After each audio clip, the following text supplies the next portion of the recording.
Hello everybody, my name is Paul and I'm here to talk a little bit about maps and navigation. My background is that I spent a lot of years traveling. I was born in a foreign country and have been around to maybe about 25-30 countries and about 40 states. And I've driven around 500 different vehicles, all different kinds, up to interstate buses. And I've also flown small planes, and I've been around a little bit, and I find that navigation is a greatly underestimated skill. There's a lot of purposes of navigation that have served us for thousands and thousands of years. The weather, our safety, our food. So it's a very good thing to know for very, very practical reasons, and it can save your life. So I'm going to make a segment here to introduce you to maps, and then we're going to talk about some other compasses and how to use them and how to use the various maps and so on. So to begin with, navigation goes back a very, very long way, and we don't tend to acknowledge it these days, but long before the compass, which was supposedly attributed to China a long time ago, several centuries ago, that people navigate by the stars. And today, you know, even marine pilots and ship captains and people who fly airplanes, they have to learn navigation. They have to know a little bit about the stars. But in particular, sailing ships used to know, they had to know incredible stuff. So we overlook these things today, and I'll give you some really practical examples. Let's say, for example, you live in a city. There's a lot of people that live in cities these days, and let's say a huge storm was coming. And okay, so you watch the weather and you have all this technology, and you know, well, one thing that can happen with a huge storm is you get power outages. And when you have power outages, man, your GPS isn't going to work anymore, and your other things aren't going to work anymore, and the roads will get all jammed up because people might be trying to escape. And if you don't even have a clue which way is which, you might drive right into the storm.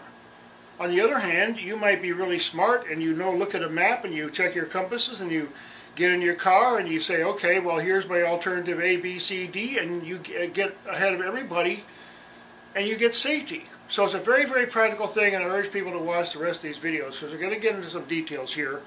Now, to start with, I'm going to talk a little bit about maps. There's a lot of different kinds of maps, and a lot of them are better than others. For example, there's some that have detailed information about the terrain, the elevations, for example. There might be a map like this, you know, it's a real basic automobile map, and it tells some basic streets here, and you can see where the lakes are, and you can see where kind of these natural parks are. And you can see the different roads and the different types of roads, but you don't know the elevation, okay? And that makes a difference sometimes. Now, a little more complicated map is something like this. Now, this map is also for road travel, but it also has rough topology. You can see where the hills are, at least. You know that the hills and lakes a lot of times are related, because a lake will be the collection place for a lot of hills, so that, you know, if you see a lake, there's a good chance there's some hills near it. So this is a little bit more sophisticated. If you look and find, you can see the real north, true north, what they call true north, as opposed to magnetic north lines. Now that's important, and we'll talk about that later, but as a lot of people already know, true north and magnetic north aren't the same thing. The true north is closer to where the North Star is, where the top of the ball of the Earth, and the magnetic north maybe varies depending on where you are in latitude, and there's some anomalies around the world in different places because our compass needles respond to magnetic fields, and that's there's some anomalous magnetic fields on the Earth. Now here's an even more sophisticated map. This is a little bit, it has a map of the entire state, and it has elevation lines, and it has all the roads and the passes and the rivers, and so this is a very, very good, useful map. I highly recommend, if you, whatever state you live in, wherever you live, get yourself a book map of the whole area, so you have tons and tons and tons of options. Because, you know, if there was a real weather crisis, let's say, for example, you live in low-lying area like Louisiana, you know that can get battered. We've already had that experience. So you might want to have some options. Where's the high ground? It might be due north, it might be due west, it might be, who knows, there might not be any high ground near where you live, and if that's the case, you might want to think about living somewhere else. Now, I'm going to also go into aviation maps, which are my favorite, in another segment, but they have a lot of information such as radio towers. They have the declination, the local declination, which is the magnetic deviation for true north and magnetic north. And they have a lot of other information that makes it very useful. So I suggest you get some really good maps to start with. And get yourself a good compass. I'll go into all the details about different kinds of compasses as the segments proceed. But here's a good example of one that's made by Brunton. It's a fairly simple compass by many standards. On the other hand, it's extremely well made. It has a declination adjustment that you can make, so it's good for that. And you can set it to your particular area so you know exactly where true north is. And then it has a little scale on the side. There's a lot of these kind of compasses out there. There's made by Silva and so on. Another thing that you do with a compass, and we'll get into that, is you sight.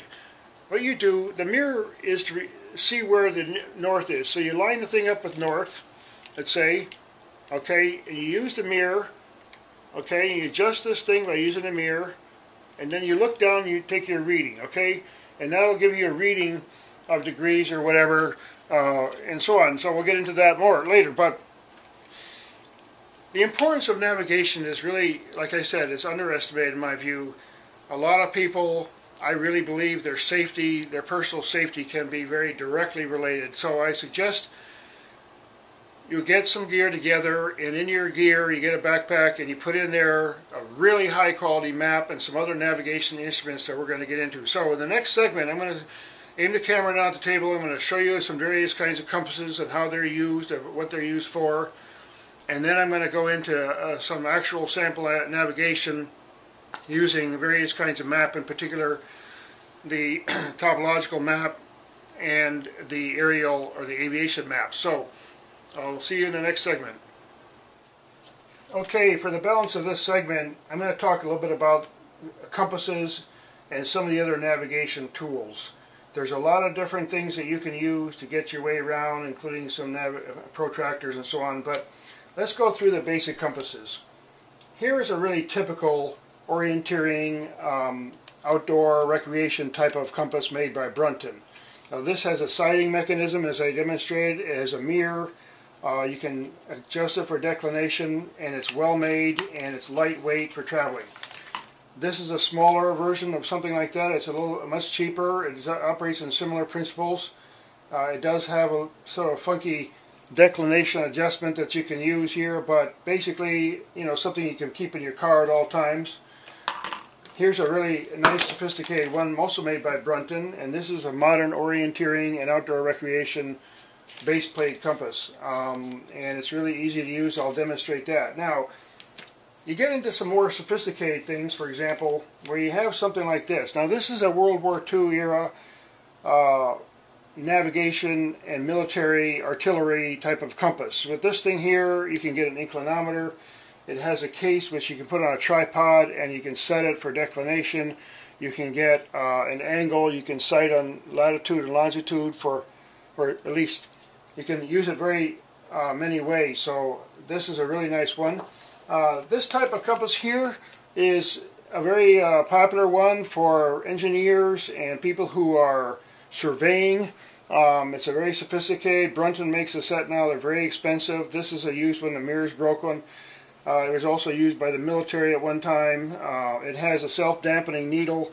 You can adjust it for declination, and you can also use it as an inclinometer. It's similar to this, but this was older, and this is a more modern one. And this is a modern, made in China sort of replica, but it's a very good replica, I have to say. I got it on eBay. It's brand new. It's not quite up to the top notch of the Brunton because of the dampening needle. It takes a little bit longer, but I found it to be very, very accurate. It functions in the same way. It has all the same features.